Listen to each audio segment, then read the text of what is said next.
saca, hay una imagen de ustedes. Ahí está. Ok. Muy bien, creo que empezamos allá, ¿no? Ya 2:30.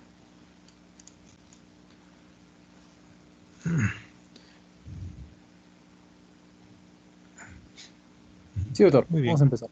perfecto. Buenas tardes con todos. Mi nombre es Raimundo Díaz, médico génico obstetra del Hospital Honorio Delgado Espinosa. Y hoy día, chicos, vamos a hablar sobre lo que es el dolor pélvico agudo y dismenorrea y otras patologías que están relacionadas con el dolor pélvico agudo. A ver, la siguiente, por favor, Fabián.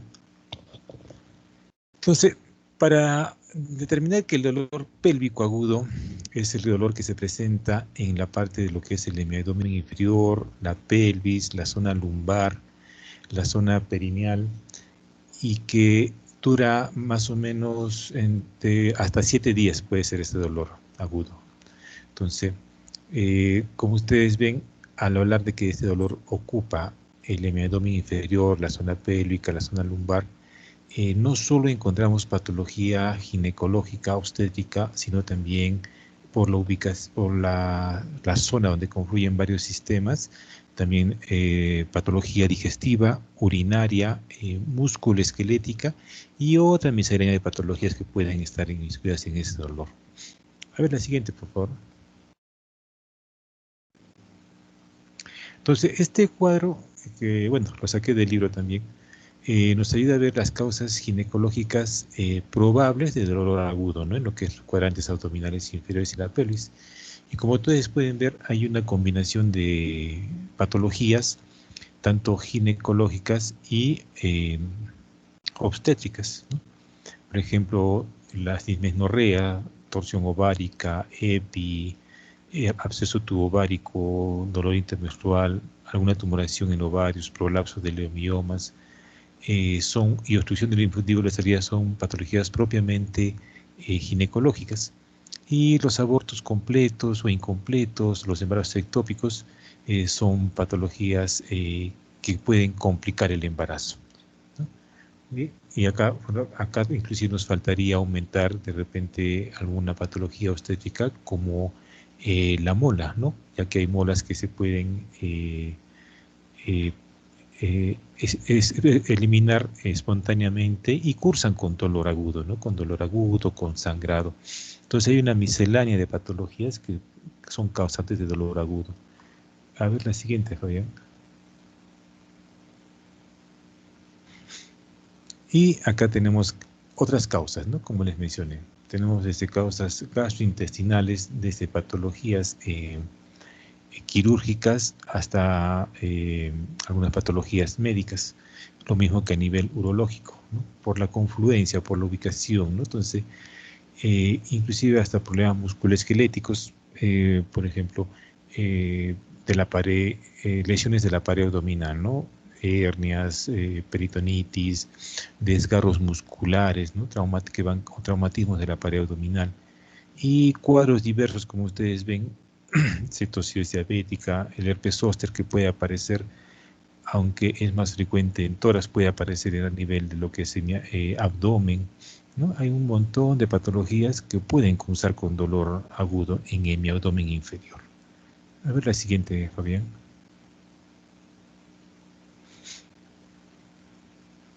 Entonces, nosotros para poder darnos cuenta y poder diagnosticar cuál es la patología que está causando este dolor, siempre, como en toda patología, tenemos que empezar por la anamnesis, ¿no? Y aparte de los síntomas y signos de la enfermedad, tenemos que buscar también antecedentes patológicos y quirúrgicos en la paciente que viene con dolor, ¿no? Por ejemplo, si la paciente ha tenido antecedentes de cirugías previas, puede tener algún problema y cursa de repente con distensión abdominal, náuseas, vómitos, falta de eliminación de heces y gases, ¿no? Entonces podemos pensar que de repente son vías o adherencias, o de repente son pacientes que tienen, por ejemplo, endometriosis, ¿no?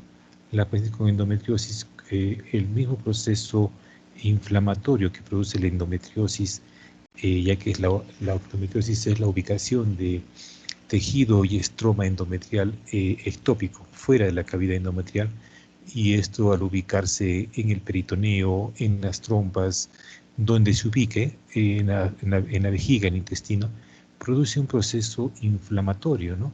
Y ese proceso inflamatorio va a producir fibrosis y puede hacer que diversas estructuras se adhieran entre sí, ¿no? Podemos encontrar la trompa adherida a la pared posterior del útero, el ovario pegado al útero, el intestino pegado con los focos endometrióticos al ovario, a la trompa. Entonces, el antecedente de la paciente nos ayuda bastante a determinar qué tipo de dolor puede tener, ¿no? Si es que es una paciente que está ya con tratamiento para endometriosis. O de repente es una paciente que tiene síndrome de ovario poliquístico. Estas pacientes generalmente cursan con periodos de amenorrea. Entonces, ese estado de amenorrea y la falta de ovulación, porque son pacientes con ovulación crónica, hace que al no haber ovulación, la FSH secretada por la adenohipófisis sigue estimulando el endometrio, ¿no? La primera fase, la fase folicular. Entonces, el endometrio sigue engrosando, creciendo, y llega un momento en que es tan grueso el endometrio que por necrosis se descama y sangra, ¿no? Y se va acompañado de un dolor agudo, ¿no? Como un cólico menstrual, ¿no? Con dolor. Y como vamos a ver más adelante, generalmente las patologías ginecológicas se van acompañadas del dolor tipo cólico, de sangrado, de presencia de flujo, algunas de fiebre, ¿no? Entonces hay que ver mucho el antecedente de la paciente. Ahora, hay que preguntarle a la paciente cómo es el dolor, ¿no? ¿Qué tipo de dolor tiene? Entonces, para entender un poco el tipo de dolor y por otros poder más o menos podernos dar cuenta si ese dolor corresponde a la pared abdominal o corresponde a que hay compromiso de alguna víscera intraabdominal, tenemos que entender más o menos cómo es qué estructuras están inervadas y qué tipo de dolor nos van a dar, ¿no? Por ejemplo, hablamos básicamente, hay dos tipos de dolor, ¿no? El dolor visceral y el dolor somático. Entonces, por ejemplo, si nosotros tenemos alguna patología que comprometa el peritoneo visceral, que es el peritoneo que envuelve a todas las estructuras intraabdominales, tanto digestivas, urinarias y las ginecológicas, y las mismas vísceras, entendiendo por vísceras todo lo que estuvo digestivo y también útero, trompa, ovarios, ¿no? Entonces, ese dolor tipo visceral se produce generalmente, el tipo de dolor es un dolor que por la vía aferente nerviosa que va a llegar a la médula espinal, produce un dolor de ubicación en la parte central del abdomen, ¿no? Entonces, muchos pacientes que tienen patología ginecológica, un aborto incompleto en curso, de repente una torsión ovárica, el aborto de un mioma, refieren el dolor en la zona hipogástrica y al centro, ¿no? Entonces ya no es que eso como que ya nos está orientando, ¿no? Un poco ya. Y es lo mismo que produce, por ejemplo, cuando hay una apendicitis en sus primeras horas de evolución, el dolor es en la zona media, ¿no? A nivel periumbilical. Entonces, pero a medida que va progresando, la localización del dolor se va haciendo más hacia la ciliaca derecha, ¿no? Pero inició como un dolor visceral, ¿no? Entonces podemos saber que es al centro, en la línea media del abdomen.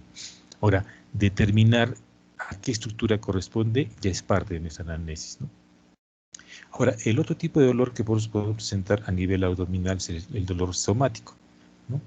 Que son estimuladas por otras vías aferentes que llegan a la médula espinal, pero este dolor somático es un dolor más lateralizado, ¿no? En la pared abdominal, derecha o izquierda, es más lateralizado y corresponde más a un compromiso de la pared abdominal. Puede ser un compromiso de la piel, puede ser un compromiso de la fascia muscular y del peritoneo parietal, ¿no? El peritoneo parietal es el que recubre la cavidad abdominal por dentro, ¿no? Ese es el que recubre por dentro, ¿no? Y el peritoneo visceral es el que recubre las vísceras. Entonces, esto es un dolor cuando es somático, que es alguna patología de la pared abdominal, es un dolor que más se ubica de acuerdo al dermatoma que se esté comprometiendo.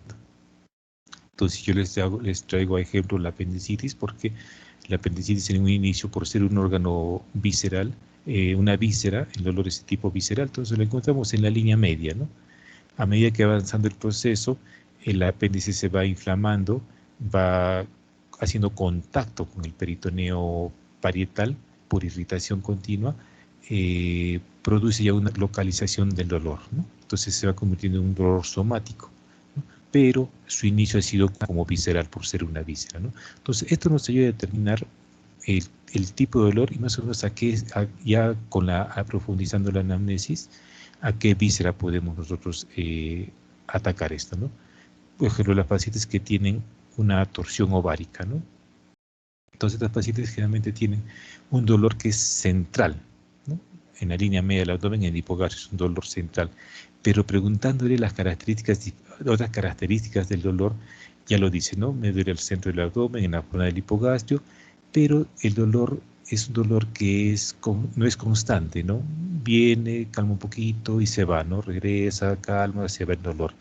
Entonces, eso es al inicio de la torsión ovárica. Pero ¿qué pasa si esta torsión ovárica hay mayor compromiso vascular y ya no hay regreso a su posición normal, ¿no? Entonces ya el dolor se vuelve más continuo.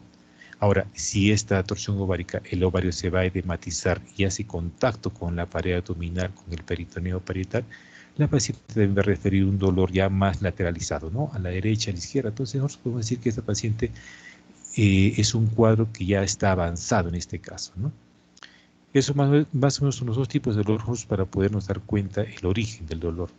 Y bueno, el otro tipo de dolor que tenemos dolor inflamatorio, ¿no? Que por ejemplo es el que se produce donde hay presencia de, por ejemplo, una lesión en la pared abdominal, un corte, algo, entonces es un proceso inflamatorio y eso crea una respuesta de defensa, ¿no? Entonces, al sentir el dolor, nosotros alejamos el cuerpo, la estructura que se esté afectando, ¿no? Y dentro de ahí tenemos otro que es el dolor neuropático. El dolor neuropático es por estimulación nerviosa. Este dolor lo vamos a encontrar más en pacientes que tienen dolor pélvico crónico. Entonces, las pacientes que tienen dolor pélvico crónico, por ejemplo, las pacientes que tienen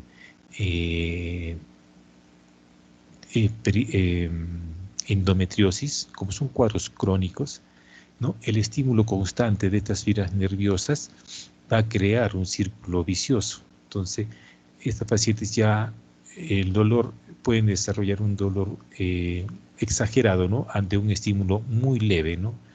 Y lo mismo que ocurre en las pacientes que tienen, por ejemplo, procesos inflamatorios crónicos a nivel vulvar, ¿no? Como el líquen escleroso a nivel vulvar. Entonces, estos procesos crónicos, ese estímulo constante hace que sea un dolor ya más neuropático, ¿no? Un dolor constante que tiene más allá de 6 meses de duración, que ya se cronifica y que a veces el solo hecho de colocarle un espéculo o un hisopo en la zona vulvar, que normalmente no produce un dolor tan intenso, hace que despierte mucho dolor en estas pacientes, ¿no? Entonces, estos son los dos tipos de dolor, que seguro que lo que es dolor neuropático lo vamos a ver en lo que es dolor pélvico crónico. Ahora, siempre hay que ver la paciente, ¿no? Cuando ingresa al consultorio, en la emergencia, ver cómo viene la paciente, ¿no? Hay pacientes que ya vienen en camilla y ya vienen en una posición antálgica, ¿no? Pues las pacientes que tienen una torsión ovárica, como hay un dolor ya a veces que compromete el peritoneo parietal, está recostado sobre el lado opuesto, ¿no? En el decúbito lateral derecho-izquierdo, ¿no? El lado opuesto al donde hay el compromiso.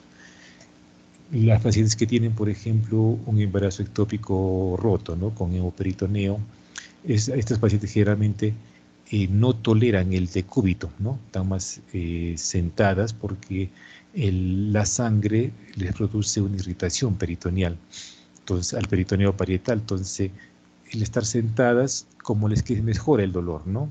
Entonces, viendo cómo ingresa la paciente. Y también ver síntomas concomitantes, ¿no? Que pueden aparecer dentro de los más frecuentes que acompañan al dolor. Por ejemplo, es la presencia de náuseas y vómitos, ¿no? Por la intensidad del dolor, ¿no? Y que este es el vómito, que es una respuesta al dolor y a un estímulo vagal. Ahora, si hablamos del dolor pélvico de origen ginecológico, generalmente se acompaña, ¿no? de hemorragia o sangrado vaginal, de secreción vaginal o flujo vaginal, de dispareunia, que es el dolor durante las relaciones sexuales. Entonces, esto es lo que va a acompañar al cuadro ginecológico. ¿Ya? Muy bien. A ver la siguiente, por favor. Siguiendo con la historia clínica de nuestra paciente, vamos a hacer la exploración física, ¿no? Entonces, ver el aspecto general, ¿no? La expresión facial, ¿no? El tipo, la expresión facial, si hay diaforesis, si hay palidez, grado de agitación. Esto es importante porque, por ejemplo, en ginecología, un ejemplo típico para ver pacientes diaforéticas, pálidas y con grado de agitación hipotensas es un embarazo ectópico que cursa con hemoperitoneo, ¿no? Entonces, las pacientes que quedan con hemoperitoneos grandes, ¿no? De bastante volumen, vienen ya, ¿no? Con una expresión facial que es un dolor que no lo soportan a nivel de mi abdomen o a veces ya todo el abdomen, diaforéticas, la palidez marcada, ¿no? De la piel en mucosas. Entonces, el llene capilar es lento, ¿no? Y están hasta al inicio del cuadro están agitadas por por el dolor, pero a medida que va avanzando y ya se va haciendo, ya va entrando en un choque hipovolémico, a veces vienen ya prácticamente en estado obnubilado, o es hasta comato, en estado de coma, ¿no? Y después ver los signos vitales, ¿no? Por ser lo que es la parte ginecológica, no está exenta de hacer los signos vitales, ¿no? En las pacientes. Si presenta hipertermia, eso por ejemplo lo podemos encontrar en una enfermedad inflamatoria, ¿no? Tipo 4 de repente, donde ha habido un absceso tubovárico que ya se rompió, hacen una peritonitis y vienen con fiebre estas pacientes, ¿no? O de repente viene una paciente que ha tenido un mioma abortado, ¿no? Que se encuentra un mioma pediculado y que se abortó, salió a través del cervix y se quedó atrapado por su pedículo a nivel de la vagina. Entonces a veces se pueden sobreinfectar y pueden venir con fiebre, ¿no? O pacientes que tienen neoplasias, generalmente las cervicales, ¿no? Que son neoplasias que la característica es el sangrado con muy mal olor y a veces sobreinfectadas, ¿no? Porque es tejido ya necrótico que se sobreinfecta y vienen con fiebre, ¿no? Y si vienen con signos de hipovolemia, con dolor agudo muy intenso, vienen en taquicardia, ¿no? Y en el caso de que tenga hipotensas, estamos sospechando de repente de un cuadro hemorrágico, ¿no? Como el embarazo ectópico. O también podemos encontrarlo también pacientes hipotensas, pálidas, cuando hay un cuerpo lúteo hemorrágico, ¿no? O sea, es un folículo que ovuló, ¿no? Pero justo por donde salió el óvulo había un vaso arterial, ¿no? Entonces, la salida del óvulo rompe ese vasito y comienzan a sangrar, ¿no? Entonces, es un folículo ovárico roto. En algunos casos, estos cuadros se autolimitan solos, ¿no? Se forma un coágulo que hace presión y se autolimita dentro del ovario, ¿no? Entonces, vienen con un dolor que poco a poco no hay hemoperitoneo, entonces como que si no hay sangrado activo podemos observarlo. Pero en algunos casos también el folículo se rompe y no se autolimita. Entonces a veces hemos encontrado hemoperitoneos grandes, ¿no? que han venido con dolor y ya vienen prácticamente como un ectópico roto, ¿no? Pacientes que ya vienen chocadas, ¿no? Después la exploración, ¿no? Si vemos, no siempre nos vamos a dedicar solo a hacer la exploración abdominal, ¿no? O ginecológica, sino de la exploración es desde toda en general, ¿no? Entonces ver la presencia de cicatrices, si ha tenido algún procedimiento quirúrgico, presencia de hernias que estén causando el dolor, distensión abdominal, ¿no? Pacientes que vienen con hiperitoneos masivos vienen distendidas, pacientes que tienen peritonitis vienen distendidas por el mismo hilio que producen, y la presencia de ruidos hidroaéreos, ¿no? Generalmente decimos que cuando hay un proceso peritoneal que afecta, o sea, un proceso que afecta el peritoneo, o sea, está fuera del tubo digestivo, generalmente vamos a encontrar una disminución o ausencia de ruidos hidroaéreos, ¿no? Por ejemplo, en los hemoperitoneos. ¿no? La causa que sea, hay una disminución o ausencia de los ruidos intestinales. Las peritonitis, ¿no? Por un absceso tubovárico roto, o un aborto incompleto infectado, o una perforación uterina. Entonces encontramos ruidos hidroaéreos ausentes o disminuidos. Pero si el proceso patológico afecta a la luz intestinal, generalmente estas veces cursan con aumento del peritaltismo intestinal, ¿no? Pacientes con hemorragias digestivas altas, pacientes que tienen al inicio de un proceso de vías y adherencias, ¿no? La lucha del intestino contra el stop hace que aumente los ruidos hidroaéreos. Entonces, hay mucha patología y hay que tener muy en cuenta los síntomas acompañantes, ¿no? Y los antecedentes de la paciente. Ahora, a la palpación, siempre se recomienda que la palpación sea de la zona más alejada del dolor al punto máximo de dolor, ¿no? Ir examinando de esa manera. Y tenemos que buscar signos también de rebote, resistencia muscular, no solo pensando en que puede ser un cuadro apendicular, ¿no? Porque siempre cuando hablan de signo de rebote positivo, resistencia abdominal, hablamos de cuadro apendicular, ¿no? Una peritonitis por cuadro apendicular. Pero en ginecología tenemos que hablar de una peritonitis, por ejemplo, que puede ser una peritonitis por un hemoperitoneo común ectópico, o puede ser una peritonitis purulenta por un absceso tubovárico roto, o puede ser una peritonitis de repente pacientes que se sometieron a maniobras abortivas en bajas condiciones de higiene y han perforado el útero o han ocasionado una endometritis, vienen ya con estos problemas, ¿no? De resistencia, espasmo muscular, ¿no? O sea, son síntomas, signos muy generales, pero hay que buscar la causa, ¿no? Y eso ya con lo que lo complementamos, podemos decir, corresponde a esta cosa. A ver la siguiente, por favor.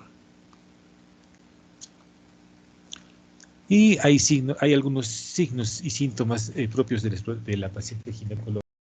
Si encontramos secreción vaginal, flujo, descenso, una cervicitis, ¿no? Un cervix congestivo, eritematoso, entonces podemos estar hablando de una enfermedad inflamatoria pélvica, ¿no? Ya tenemos más direccionado el diagnóstico ya. Pacientes que cursan con hemorragia vaginal, puede haber complicaciones del embarazo, ¿no? Amenazas, abortos incompletos, neoplasias, pueden ser tanto cervicales como endometriales, o traumatismos, ¿no? Traumatismos, de repente desgarros vaginales postcoital, entonces viene con sangrado hemorragia vaginal. Ahora, tenemos que ver, ¿no? Si viene con dolor y la paciente encontramos a la palpación un útero aumentado de tamaño, siempre es importante pensar en que si esta paciente es joven, no usa método anticonceptivo, es sexualmente activa, pensar siempre lo primerito y hay el útero aumentado de tamaño, pensar siempre que puede ser embarazo, ¿no? Hay que descartar todo eso para que no nos vayamos a encontrar con sorpresas, ¿no? ¿Y qué a veces puede cursar con un aumento del tamaño del útero? El embarazo está en la cabeza, ¿no? Descartarlo, dependiendo también del grupo etario, ¿no? No van a pensar en embarazo en una paciente que tiene ya posmenopáusica, ¿no? Difícil, ¿no? Entonces, y causas ginecológicas, por ejemplo, tenemos los miomas, ¿no? Las adenomiosis, ¿no? Que es la presencia de tejido endometrial, pero en el miometrio, lo cual da un útero aumentado de tamaño, pero un poco más blando de lo habitual, ¿no? Y seguimos con la exploración. Lo que está más accesible para ver y poder movilizar es el cuello uterino, ¿no? A través de un examen bimanual. Entonces, nosotros movilizamos el cuello uterino. Entonces, cuando hay movilización del cuello uterino, tenemos que tener varias cosas en la cabeza también, ¿no? No es tan, ¿no? Puede ser una enfermedad inflamatoria pélvica, puede ser una apendicitis, puede ser un problema intestinal, una diverticulitis, o de repente una hemorragia o un neumoperitoneo, ¿no? Como le mencioné, la sangre es muy irritativa para el peritoneo. Entonces, no es propiamente que haya el dolor de movilización cervical, no es propio de que sea un ectópico, ¿no? Porque generalmente en ectópico se habla bastante del dolor de movilización cervical, pero como ven ustedes, no es propio del ectópico, ¿no? Hay que ver si encontramos masas anexiales, ¿no? Pacientes que vienen con dolor en la línea media, le preguntamos las características del dolor, nos dice no es un dolor de repente como un cólico menstrual, entonces como que ya hablamos de útero, ¿no? No, es un dolor que calma por momentos y regresa, ¿no? O es un dolor constante, entonces como ven ustedes, los embarazos ectópicos están a la cabeza de esto, cuando hay una tumoración axial, que nosotros evaluamos al examen inmunal y tratamos de evaluar los anejos y encontramos una tumoración dolorosa, puede ser un embarazo ectópico, ¿no? Puede ser una torsión, ¿no? Encontramos un anexo que ha girado sobre su propio eje y se ha comenzado a torcer, ¿no? Entonces, o puede ser si hablamos de ovario, puede ser una torsión ovárica, puede ser hemorragia, hablamos del cuerpo lúteo hemorrágico, o una rotura, ¿no? Un cuerpo lúteo hemorrágico, pero que sigue sangrando, se ha roto, ¿no? Ahora, si viene con fiebre, dolor a la localización cervical, signos peritoneales, a pensar que es un proceso infeccioso, ¿no? Entonces hablamos de un absceso tubovárico. Y también hay que pensar en que puede ser apendicitis, porque son diverticolitis, ¿no? Porque son procesos inflamatorios, infecciosos, ¿no?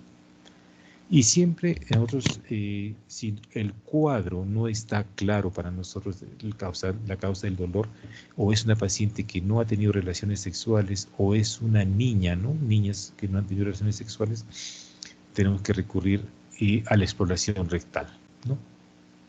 Entonces, preguntar también, ¿no? Porque el dolor no necesariamente tiene que ser ginecológico, ¿no? Pues de repente viene porque presenta rectorragia, disquesia o cambios en el hábito defecatorio. Entonces, tenemos que hacer una evaluación rectal, un tacto rectal, ¿no? Y si la paciente ya tuvo relaciones sexuales, también la evaluación bimanual podemos complementarla con un examen rectovaginal, ¿no? Para ver las características de alguna tumoración o cómo está el útero, de repente es una neoplasia cervical, ver si hay compromiso parametrial y es causante del dolor, ¿no? No sabemos, ¿no? En la siguiente, Fabián, a ver. Y como ustedes ven, para confirmar nuestro diagnóstico siempre tenemos que tener nuestros exámenes auxiliares, ¿no? Y como ven, hablando de lo que es, si encontramos un útero aumentado de tamaño, pensar siempre en el embarazo como primera opción. Y lo que ahí para confirmar, primero tenemos que pedir nuestra fracción beta-HCG para confirmar un embarazo. Ahora tenemos que confirmar si nos sale positiva en orina, ver, ¿es una gestación intrauterina o es una gestación extrauterina, ¿no? Hablando de un ectópico. Entonces, de acuerdo a los hallazgos podemos ir viendo, ¿no? Si es un útero aumentado de tamaño, entonces, y tiene beta-HCG positiva, debe ser una gestación intrauterina que debe estar cruzando con dolor o sangrado por una complicación propia del embarazo, ¿no? Ahora, si es un útero de tamaño normal, hay una tumoración axial, hay signos peritoneales, hay signos de hipotensión, puede ser un embarazo ectópico complicado, ¿no? Que se rompió. Después le pedimos la biometría hemática, donde está la hemoglobina, el hemograma, el grupo sanguíneo y factor RH, que es importante, para ver también si no es un proceso, el hemograma, si no es un proceso infeccioso, ¿no? Como por ejemplo el absceso tubovárico, las apendicitis, las diverticulitis. Los exámenes de orina, como les mencioné, ¿no? El dolor pélvico de causa urinaria que puede ser también cálculos, litiasis renal, puede ser cistitis, una infección de tracto urinario, una pielonefritis, ¿no? El examen de secreción vaginal, ¿no? Ver las características del flujo, ¿no? Si el paciente viene con dolor abdominal bajo, tiene con dispareunia, secreción vaginal, debe tener una enfermedad inflamatoria pélvica. Pero también hay que ver el examen de secreción vaginal para ver el agente etiológico, ¿no? En algunos casos podemos encontrar que sea por tricomona, que pueda ser por Gardnerella en el caso de las vaginosis, o de repente buscar hongos en estas pacientes, ¿no? Lo que esté causando la molestia. Y eso es todo lo que es exámenes hemáticos, serológicos. Y en ginecología, nuestro primer examen que está a la mano es la ecografía pélvica, que puede ser transvaginal o transabdominal, ¿no? Es el primer examen que se realiza. Y se realiza a todas las pacientes. Si han tenido relaciones sexuales, se hace con ecografía pélvica. Si no han tenido relaciones sexuales, se hace ecografía transabdominal o transperineal también se puede hacer, ¿no? Tratando de confirmar nuestro diagnóstico clínico. Y dentro de las ecografías tenemos la ecografía 2D, ¿no? Que nos permite ver un útero en dos planos, la 3D que nos permite ver un útero en 3 planos, ¿no? Y el Doppler, que es el Doppler es la visualización de la vascularización de la patología que queremos ver. Por ejemplo, queremos ver, hay una masa anexial dolorosa, pero no hay líquido libre, entonces parece para nosotros por la característica es una torsión ovárica, ¿no? En ecografía ponemos Doppler a ese ovario que sale en la pantalla y vemos el signo del remolino, ¿no? Vemos como los vasos se comienzan a dar en una especie de remolino, eso nos está indicando que hay una torsión ovárica también. O en el caso de un embarazo ectópico, ¿no? Colocamos el Doppler y el ectópico generalmente es en las tropas uterinas. Entonces, podemos encontrar un aumento del flujo a esa zona, ¿no? Lo que llaman el signo de la corona, ¿no? Para los embarazos ectópicos. O de repente encontramos una neoplasia al examen ginecológico, una tumoración. No es el examen, cuando una tumoración cervical, un cáncer cervical, que puede ser tanto del exocervix como del endocervix. Entonces, si encontramos un cervix aumentado de volumen, pero no vemos una tumoración externa, pero hay sangrado y dolor, y encontramos y es una paciente de 50, 40 años, y tocamos un cervix aumentado de volumen, no vamos a pensar en embarazo, ¿no? A esta edad. Entonces, tenemos que pensar más en un proceso neoplásico. Entonces, al hacer la ecografía endovaginal, podemos encontrar la tumoración en el canal cervical, y si le colocamos Doppler, vemos una hipervascularidad de esta zona, ¿no? Entonces, nos ayuda a ver eso. La radiografía simple de abdomen, ginecología no tiene mucha utilidad, ¿no? Más es en la parte digestiva, ya para ver los problemas de oclusión intestinal, ¿no? Para ver los niveles hidroaéreos, ¿no? Las diferentes imágenes de oclusión intestinal. La tomografía se usa también, pero no es recomendable, por ejemplo, no usarla en pacientes obstétricas, ¿no? Porque acuérdense que la tomografía lo que emite es radiación ionizante, ¿no? Entonces se puede producir alguna alteración, ¿no? Por radiación. Entonces es restringido en pacientes obstétricas, ¿no? Ahora, la resonancia magnética también se utiliza en ginecología para ver algunas, lo que es la parte neoplástica o lo que es la parte de miomas, de repente miomas muy grandes, ¿no? Para ver, ¿no? Y también tenemos al final la laparoscopía, que es, por ejemplo, las pacientes que vienen por dolor pélvico y que ya cursan con antecedentes de dismenorrea, son pacientes jóvenes, ¿no? Y la dismenorrea fue de repente desde que fue una dismenorrea primaria, ¿no? Desde el inicio de sus menstruaciones, hay que pensar de repente que es una endometriosis, ¿no? Entonces la laparoscopía, tanto diagnóstica para ver los focos endometriósicos, las adherencias que se han producido a nivel intraabdominal, o la presencia de tumoraciones como los endometriomas, ¿no? Para diagnosticarlos y también para hacerlo tratamiento, ¿no? Terapéutico, ya que se puede hacer la resección del endometrioma, se puede hacer la resección de los focos endometriósicos, la resección de las bridas y adherencias, ¿no? Entonces a veces muchos pacientes solo cursan con bridas y adherencias, entonces separar estas zonas adheridas les calma el dolor, ¿no? Entonces ya mejora, ¿no? Entonces ya se convierte en un proceso tanto diagnóstico y terapéutico. A ver la siguiente, Fabián, por favor. Bueno, estas son imágenes donde pueden ver ustedes que la primera imagen de la izquierda, ¿no? Es una ecografía endovaginal 2D, ¿no? La imagen 2D, donde vemos solo en 2 planos, ¿no? X y Y. Y como ven ustedes ahí, por ejemplo, ven el útero, ¿no?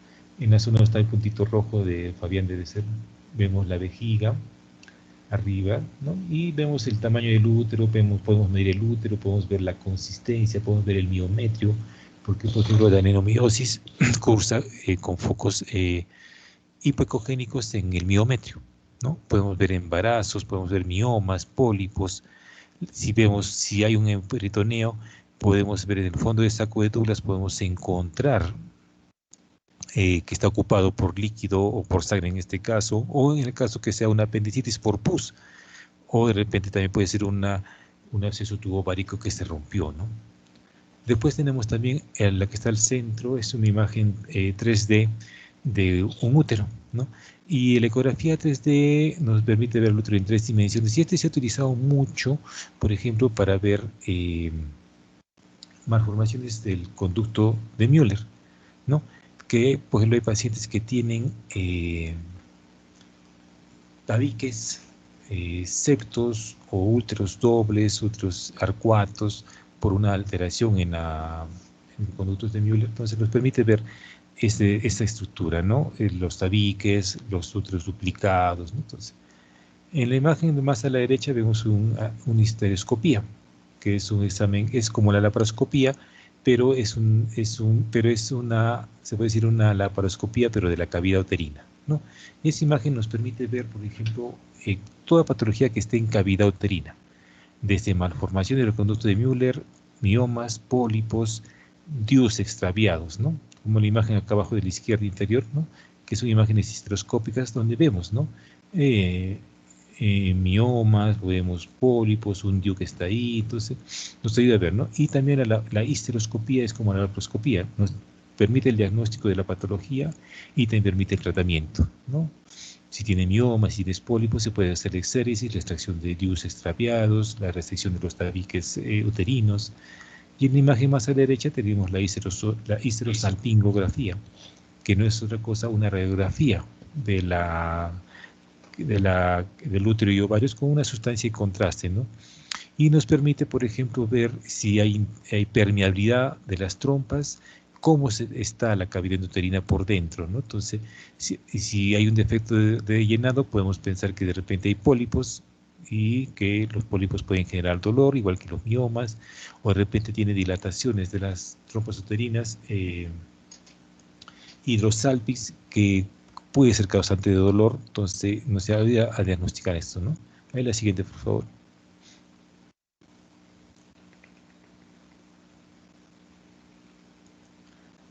Entonces, hasta ahí ya tenemos un montón de patología que puede causar dolor pélvico agudo, ¿no?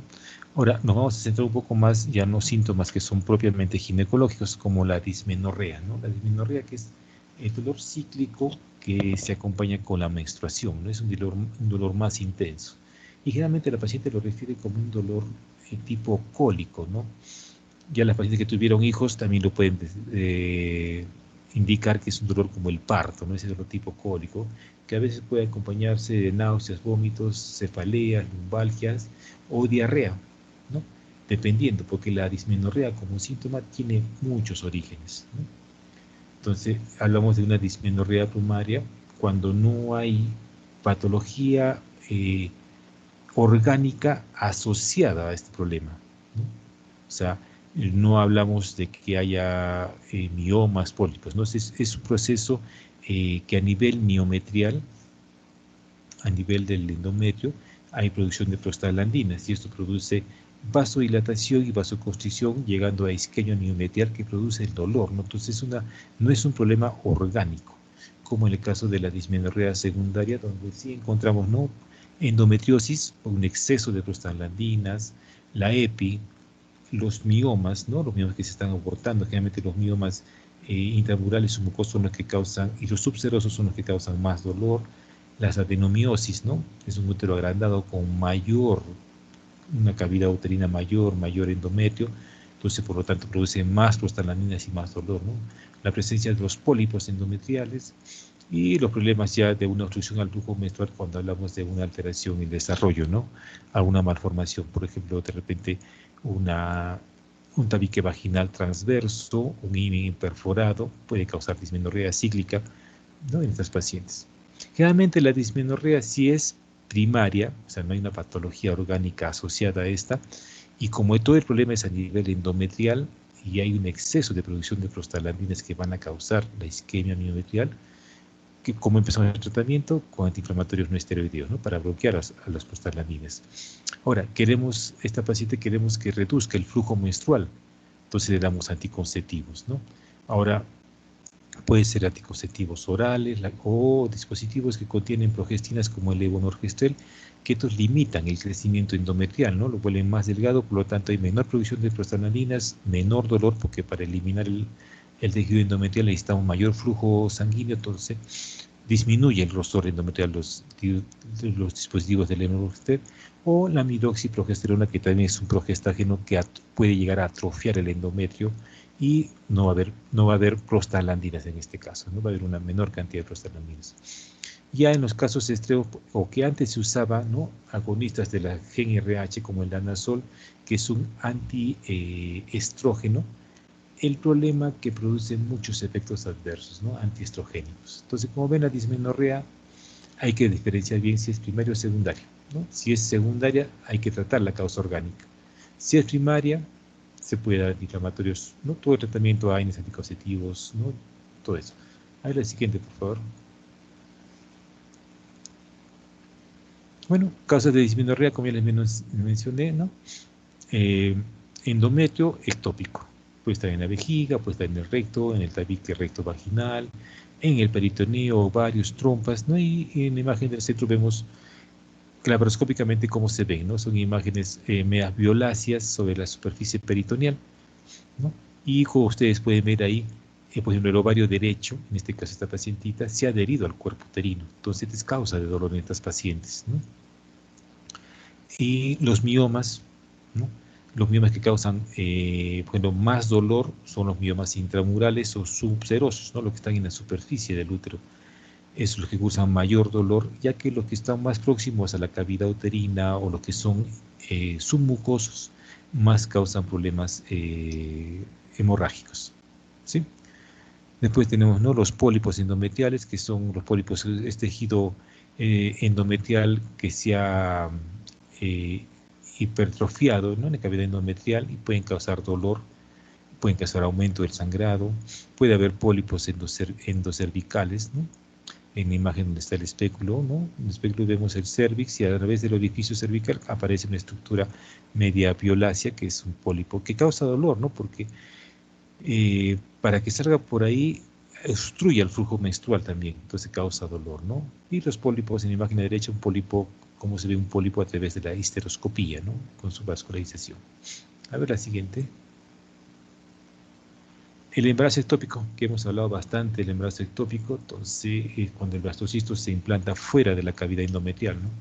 Y dependiendo de la ubicación puede causar el dolor, ¿no? Ya que, por ejemplo, si se ubica en la trompa, que es más frecuente en la zona ampollar, esta estructura no se distiende mucho como el útero, ¿no?, que es muscular. Entonces hay dolor, ¿no? Y como ven ustedes, va a cursar primero con un dolor en la línea media, porque es un dolor de una víscera, pero a medida que va avanzando el proceso, a medida que cuando comienza a haber sangrado, se va a ubicar de repente a un lado ya, ¿no?, por contacto directo con el peritoneo parietal. La siguiente, ¿verdad? Factores de riesgo para que una paciente haga ectópico. Si tuvo un ectópico previo, probablemente que sí. Cirugía tubárica, de repente ha tenido una recanalización tubárica, entonces esto estrecha un poco la luz, puede producir un ectópico. El tabaquismo, porque lentece el epididactismo de la trompa. Las EPIs, ni qué decir, porque una EPI es un proceso inflamatorio, ¿no?, a nivel uterino, tubárico, que puede causar estrechamientos, acuaduras, ¿no?, por las adherencias, ¿no? Las pacientes que tienen abortos espontáneos, también. Las pacientes que van a infertilidad, un riesgo del que tienen infertilidad y un riesgo que se sometan a una estimulación ovárica es que hagan ectópicos, ¿no? Múltiples parejas sexuales, esto está relacionado más a lo que haya infecciones por lo más frecuente, por Chlamydia trachomatis, que puede causar mayor cantidad de adherencias y puede llevar a ectópicos, ¿no? El uso previo de dispositivos intrauterinos, porque hay un enlentecimiento de la movilidad de la trompa. La siguiente, ¿verdad? La clínica del ectópico, ¿no?, pacientes en edad fértil, sin método anticonceptivo, que cursan con amenorrea y que han tenido amenorrea y que vienen ahora porque presenta hemorragia vaginal, ¿no? El dolor, como ya les mencioné, ¿no?, generalmente al inicio una línea media y después se va haciendo más lateral. Y si el hemoperitoneo es muy grande y hay un dolor en hombro derecho, ¿no?, por estimulación del frénico a nivel subdiafragmático por la sangre. Signos de hipovolemia, pacientes pálidas, hipotensas, diaforéticas. El examen pélvico, podemos palpar, si la paciente permite, a veces porque a veces el dolor es tan intenso, podemos palpar la tumoración anexial que es dolorosa, y para confirmarlo, ¿no?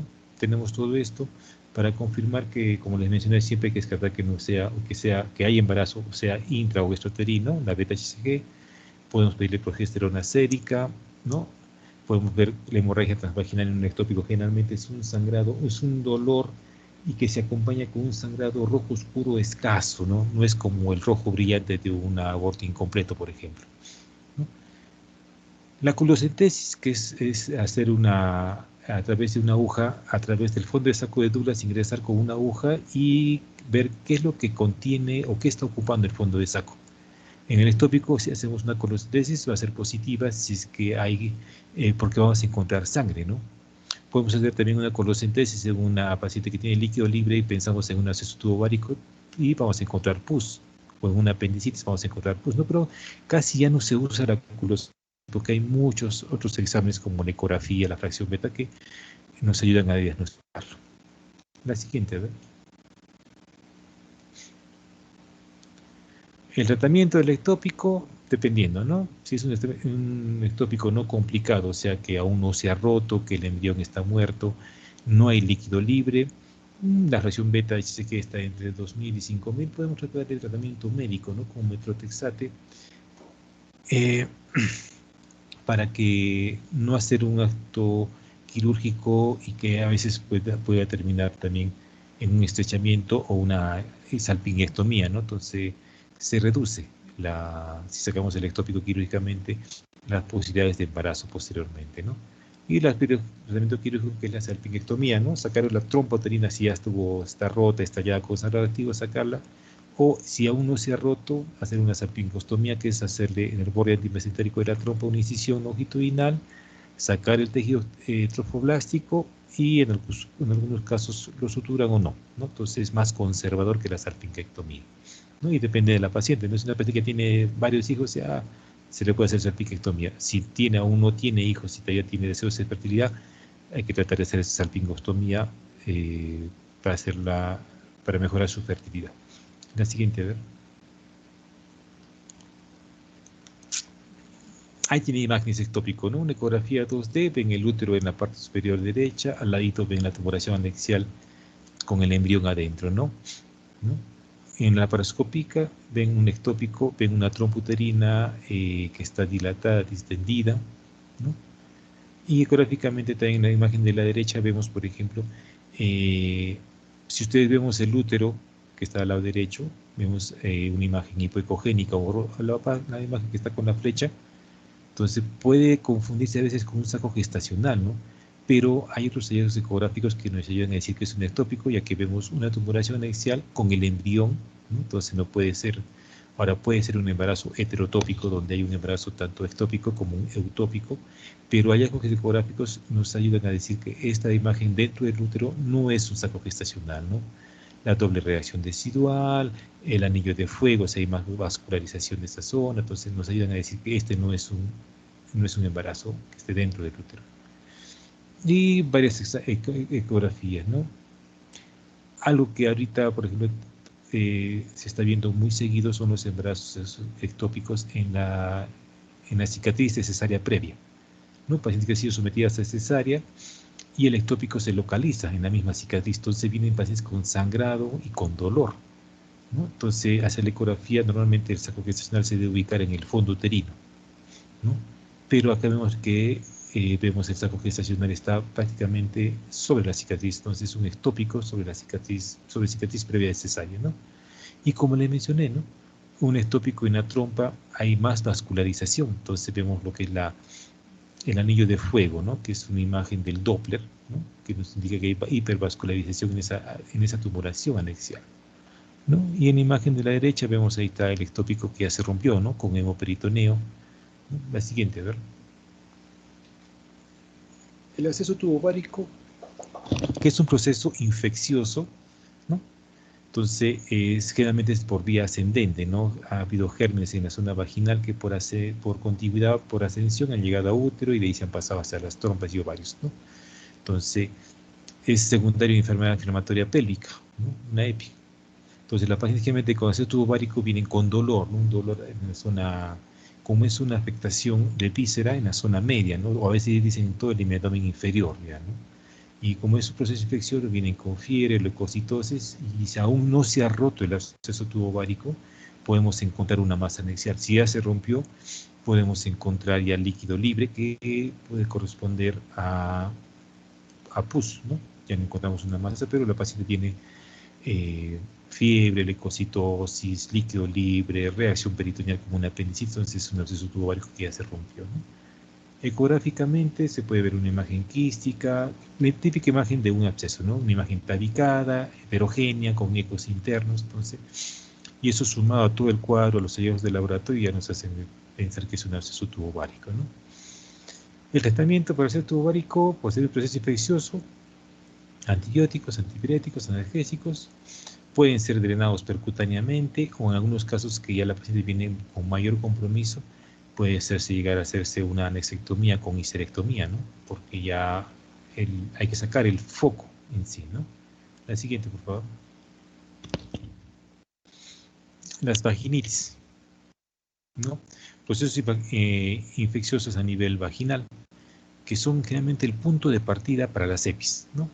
Una vaginitis mal curada, maltratada, va a llevar a una enfermedad inflamatoria pélvica.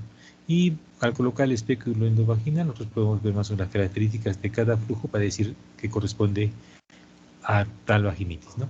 Por ejemplo, en la imagen del centro, esa imagen donde vemos el cervix y con un flujo espumoso, hablamos de una vaginitis por tricomona.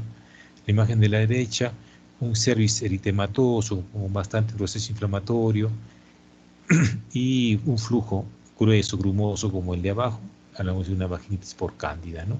Un flujo, por ejemplo, el del medio inferior, un flujo más grisáceo, ¿no? Con muy mal olor, una vaginitis una vaginosis bacteriana, ¿no? Y como les mencioné, las vaginitis son el punto de partida para la sepsis, ¿no? En la imagen de la derecha vemos un útero, ¿no? Laparoscópicamente, y la trompa izquierda totalmente distendida, ¿no? Con fibrina ya inclusive sobre la trompa, ¿no? Entonces una absceso tubo ovárico que aún no se ha roto, ¿no? Pero ya está ya a punto de romperse. La siguiente, a ver. La torsión de masas anexiales, ¿no? Que va acompañada de dolor, náuseas, vómitos. Entonces un movimiento del anexo sobre su eje, ¿no? Ligeramente se presenta cuando las tumoraciones son mayores a 6 centímetros, ¿no? De repente menos a esto, un poco difícil que ya puedan sufrir una torsión, ¿no? Y más frecuente en los anexos derechos. Entonces, el dolor es también uno porque hay un compromiso vascular. Al haber compromiso vascular por la torsión, hay una estimulación del peritoneo visceral. Entonces hay dolor en estos pacientes, ¿no? Entonces es un anexo que está agrandado, hemorrágico, ¿no? Y ecográficamente podemos ver que si hay esa torsión, los folículos se van a la periferia, ¿no? de la masa. Si le vemos el Doppler, vemos que como tiene vascularidad, el pedículo está torcido, vemos los vasos que están hacen una especie de remolino, ¿no? Entonces, en estas pacientes que tienen torsión de masas anexiales, si es que es una paciente que aún no ha tenido hijos, ¿no? Que quiere preservar su fertilidad, tratar de salvar el anexo, destorciéndolo y sacar solo la tumoración que produjo la torsión. O en el caso que haya necrosis, hemorragia, generalmente ya se produce una anexectomía, ¿no? Por gusto lo vamos a dejar ahí. La siguiente, a ver. Imágenes, ¿no? De una torsión de anexos. Pueden ver ustedes ahí, ¿no? Ovarios con tumoraciones, ¿no? Grandes.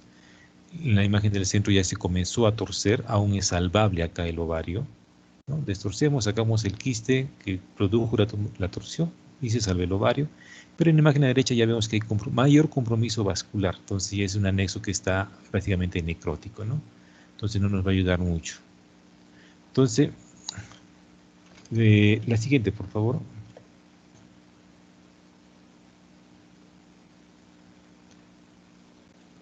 Los liomiomas uterinos, ¿no? Que son tumoraciones benignas del aparato reproductor formadas por tejido, por músculo liso del miometrio y fibras colágenas, ¿no?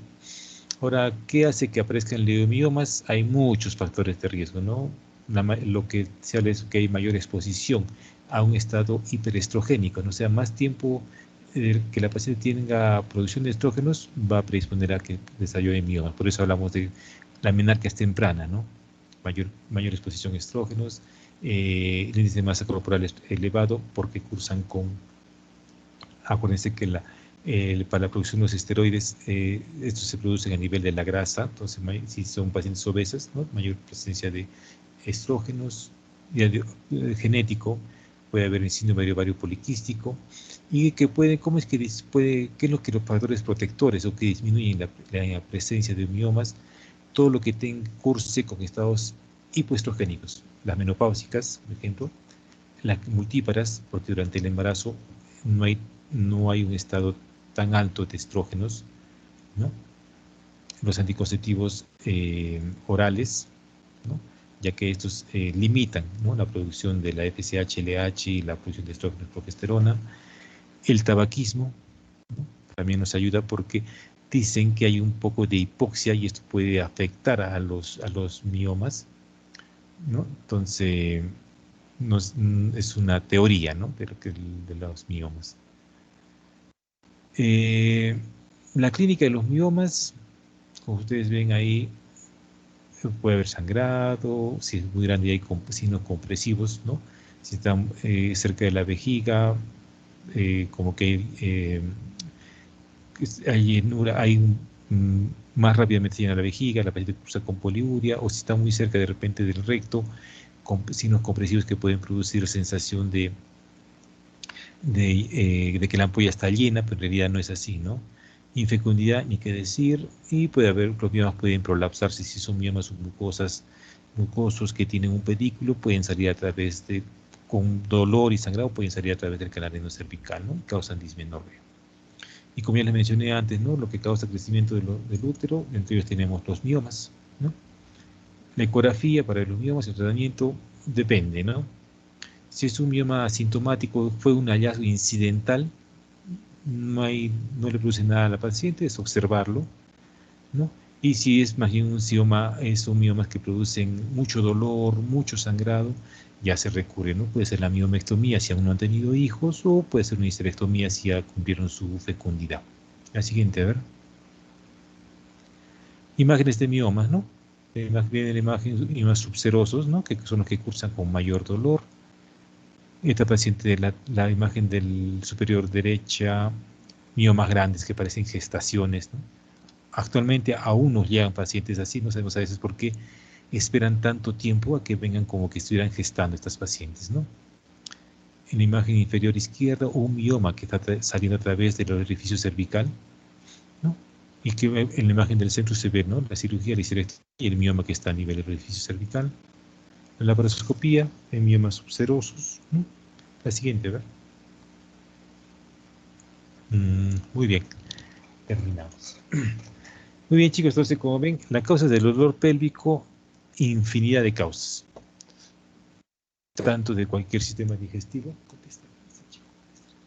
Entonces, siempre hay que tener presente una buena anamnesis, una buena exploración, buenos antecedentes para poder diagnosticar, ¿no? Y poder